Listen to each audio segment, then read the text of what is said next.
दोस्तों नमस्कार, मैं हूं संजीत कुमार और आपने देखना शुरू कर दिया है बिहार टीचर पॉइंट। दोस्तों बहुत सारे शिक्षक साथी ये कमेंट कर रहे थे कि सर भविष्य में नियोजित शिक्षकों को क्या बेनिफिट है। तो हम आपको बताते हैं बिहार में इस समय कई विद्यालय में कई कोटि के शिक्षक काम करते हैं। सर्वप्रथम नियोजित शिक्षक हैं, विशिष्ट शिक्षक हैं, विद्यालय अध्यापक हैं, 34,540 हैं। उसके बाद पुराने वेतनमान वाले शिक्षक हैं। इस तरह के इतने शिक्षक हैं विद्यालयों में जो काम कर रहे हैं। अब सवाल ये उठता है कि सबका बेनिफिट क्या है। तो बहुत सारे शिक्षक साथी ये हैं कि देखिए, सक्षमता परीक्षा दे करके वो लोग विशिष्ट बने, बहुत बड़े पैमाने पर शिक्षक जो सरकार के वर्तमान शर्तों पर उन्हें था कि हमको विशिष्ट बनना है और सरकार बहुत तरह का प्रलोभन दी है, डर दिखलाई, तो बहुत सारे शिक्षक उसमें बन गए। लेकिन बड़े पैमाने पर ऐसे भी शिक्षक रहे जो नहीं बनना चाहे, विशिष्ट शिक्षक नहीं बनना चाहे, वो वर्तमान शर्तों पर राजकर्मी का दर्जा उन्हें नहीं था, पसंद था, तो वो नियोजित शिक्षक ही बने रह गए। तो कुछ बातों को लेकर के पहले तो नियोजित शिक्षकों को बहुत डराया गया, लोगों को बहुत गुमराह किया गया, लोगों को बहुत प्रताड़ित किया गया। और एक नज़र से ये भी कहिए कि बहुत सारे एक ऐसा भी समय आया 4-5 महीना 6 महीना कि नियोजित शिक्षकों को लोगों ने हे दृष्टि से देखना शुरू कर दिया। वो शिक्षक जो पहले नियोजित ही थे बाद में विशिष्ट बने, तो वही लोग नियोजित शिक्षकों को अलग दृष्टिकोण से देखना शुरू कर दिया, जबकि पहले वो भी यही थे। तब गजब असमंजस की स्थिति हो गई विद्यालय में। बहुत सारी महिलाएं जो थी वो भय में हो गई, बहुत सारे हमारे भोले वाले जो शिक्षक थे वो डर गए कि अरे बाबा अब क्या होगा, जबकि उनको नहीं पता था कि जो 20 साल की जो सेवा है वो सबसे बड़ा हथियार है। और नियमावली 2020 का जो नियमावली है वो बहुत ही मजबूत है नियोजित शिक्षकों का। तो भी शिक्षक जो भाई अब सब मिलकर कर डराएगा तो स्वाभाविक है कि कुछ शिक्षक डर जाएंगे। जो मान लिया कि किसी विद्यालय में 8 शिक्षक हैं, 8 शिक्षक में से 7 शिक्षक दे दिए या 6 शिक्षक दे दिए, 2 ऐसे भी शिक्षक या शिक्षिका हैं जो नहीं दिए एग्ज़ाम, है ना। जब नहीं दिए एग्ज़ाम तो अब ये होने लगा कि एग्ज़ाम जब नहीं दिए तो अब क्या होगा, हट जाएंगे। लोगों ने कहा कि आप हट जाइएगा, नौकरी समाप्त हो जाएगा, सरकार आपको वेतन नहीं देगी। फिर ये होने लगा कि जब सरकार जीत के आएगी तो आपको हटा देगी। फिर हम लोगों ने कमान संभाला, सारे नियोजित शिक्षक हम लोग धीरे धीरे एक प्लेटफॉर्म पर आने लगे। और बहुत सारे हमारे नियोजित शिक्षकों का जो लीडर हैं वो यूट्यूब के माध्यम से अपनी बातों को, अपने संदेश को लोगों तक पहुँचाया। तो बहुत सारे शिक्षक साथी ये कमेंट कर रहे थे कि सर नियोजित शिक्षकों को क्या बेनिफिट है इसमें, है ना, क्या नियोजित शिक्षक ही अगर बने रहें तो क्या बेनिफिट है। देखिए 5 परीक्षाएं हुई, है ना, 4 परीक्षाएं हुई और चारों परीक्षाएं में बहुत सारे शिक्षक धीरे धीरे स्टेप बाय स्टेप उसमें चले गए। लेकिन आज भी मान के चलिए कि लाखों शिक्षक जो हैं मोटा मोटी जो नियोजित शिक्षक ही बने हुए हैं अभी तक, या फिर बने ही रहेंगे। मान के चलिए कि 10,000 या 5,000 शिक्षक और भी सक्षमता परीक्षा दे करके जा सकते हैं, क्योंकि ये तो अपने विवेक पर निर्भर करता है कि आप जाएं या नहीं जाएं। जा भी सकते हैं, वहाँ भी ठीक है, नहीं भी जा सकते हैं तो यहाँ भी आपको कोई दिक्कत नहीं है। तो जो नहीं जाने वाले हैं वो शिक्षक या फिर फॉर्म भर दिए हैं वो शिक्षक भी ये कमेंट कर रहे हैं कि क्या आप बेनिफिट है, क्या नियोजित शिक्षक ही रह जाएंगे तो क्या क्या लाभ है, सो बताइए हमको। तो मैं चलिए आज हम अपने स्तर से आपको बताते हैं कि देखिए नियोजित शिक्षक रहने से आपको क्या लाभ है, ये हम आपको स्टेप बाय स्टेप आपको समझाते हैं। सबसे पहले तो देखिए प्रमोशन का लाभ हम ऊपर करते अभी जो जैसा चल रहा है, लेकिन हम उसको नीचे रखें। आप कहिएगा क्यों नीचे आप रखें, प्रमोशन तो मिलने वाला है तो उसको नीचे क्यों रखें, उसको ऊपर क्यों रखें, जबकि प्रमोशन का लेटर तो ऑलरेडी पहले निकला हुआ है। तो दोस्तों पहले निकला हुआ था जरूर, लेकिन अभी तक ये हुआ नहीं हम लोगों के साथ। अभी हो रहा है, अभी चल ही रहा है, डॉक्यूमेंट जमा हो रहा है, रोज दिन देख रहे हैं। 2 दिन का काम जो है वो 6 महीना लग रहा है, साल भर लग रहा है, समझ गए। नीचे का जो ऑफिस का जो स्थिति है वो किसी से छिपा हुआ नहीं है। लेकिन देखिए यहाँ जो है ना वो पहले हो गया, इससे पहले ये हो गया, यानी कि 1 जनवरी 2026 से 8वें वेतन की जो सिफारिशें हैं वो लागू हो गई है। जब 8वें वेतन की जो सिफारिशें लागू हो गई तो स्वाभाविक है कि आपका वेतन बिहार पर भी उसका हो गया। तो बिहार पर हो गया तो आप 7वें वेतन से आप आच्छादित थे, तो स्वाभाविक है कि जितने भी नियोजित शिक्षक हैं वो 8वें वेतन से आच्छादित हो गए। तो इसीलिए मैं इसको सबसे ऊपर में रखा, क्योंकि आपको 1 जनवरी 2026 से आप 8वें वेतन के रेशियो में आ गए, 8वें वेतन के हकदार हो गए और आपको उसका मिलना शुरू हो गया है। भले ही आपको अभी नहीं पता चल रहा है, लेकिन नेपथ्य के पीछे है, वो पर्दे के पीछे है और जुलाई से आपको इसका लाभ एकदम मिलना शुरू हो जाएगा। जुलाई में आपको देखिएगा, जुलाई अगस्त में आपका पहला जो पेमेंट आएगा वो बढ़ा हुआ पेमेंट आएगा 8वें वेतन आयोग के हिसाब से, और उसके बाद शेष जो राशियां रहेगा जनवरी से लेकर के जुलाई के बीच में जो राशियां रहेगी वो विथ एरियर आपको मिलेगा अलग से। चलिए, ये तो आप समझ लिए।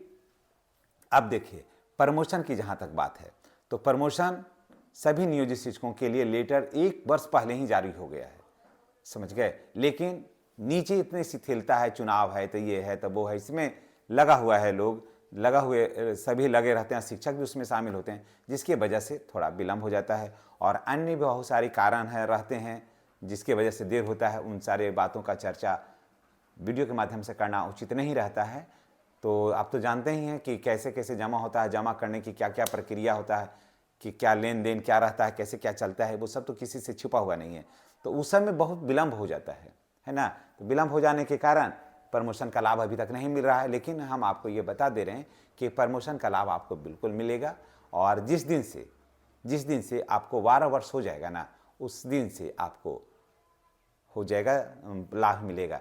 तो कैसे, देखिए जो पूर्व के शिक्षक हैं, जैसे लिए कि मानते हैं कि 12 में 6 में आए, जैसे हम लोग ही हैं जो 6 में आए हम लोग, तो 18 में है ना, तो 12 6 18, तो 18 में हम लोगों को हो जाएगा 12 वर्ष।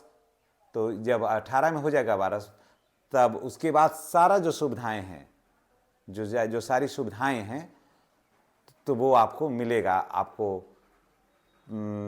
5-7 वर्ष का जो है और 3 महीना 4 महीना इधर का जो भी है, वो सारा लाभ जो है वो आपको मिलने लगेगा। जो लोग बाद में आए, वो जो ट्रेनिंग किए है ना, जो बाद में आए और ट्रेनिंग किए, जब से ट्रेनिंग का जो लास्ट डेट है तो उस डेट से उनको मिलने लगेगा। तो सबको मिलेगा, यानी ऐसा नहीं है कि आज जो मिल रहा है तो कल फिर नहीं मिलेगा दूसरे लोगों को। तो दूसरे लोगों को जिस दिन 12 साल हो जाएगा, मानते हैं कोई आए 10 में आए, कोई आए 14 में आए, तो जिस दिन से वो ट्रेंड आए इस समय तक लोग, तो जिस दिन से वो लोग ट्रेंड हुए उस दिन से 12 वर्ष जब हो जाएगा तो इन लोगों को मिलने लगेगा, है ना। तो चलिए अब आगे बढ़ते हैं। प्रमोशन का लाभ मिलेगा और 100% मिलेगा और 2 इंक्रीमेंट के साथ मिलेगा, ठीक है। तो ये भी समझ गए। वरीयता का लाभ, अभी आप देखे होंगे बहुत सारे ऐसे शिक्षक जगह कि जो कुछ बहुत सारे शिक्षक जो चले गए प्रधान शिक्षक बन के दूसरे विद्यालय में, तो वो क्या हुआ कि वो अपने बाद वाले शिक्षक को दिए, तब उसमें विशिष्ट शिक्षक को दे दिया प्रभार।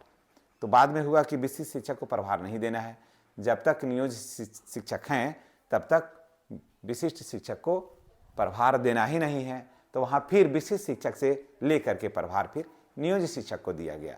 तो आप ये भी देखे होंगे 9 सदस्यीय जो कमेटी गठित हुई थी, उसमें वरीयता के लेकर के भी चर्चाएं उसमें हुई थी, याद करिए आप।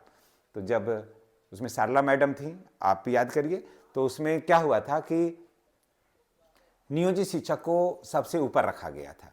तो वरीयता के मामले में भी नियोजित शिक्षक जो हैं वो दूसरे सभी शिक्षकों से सबसे ऊपर हैं, दूर दूर तक वहाँ पर कोई भी शिक्षक नहीं टिकता है।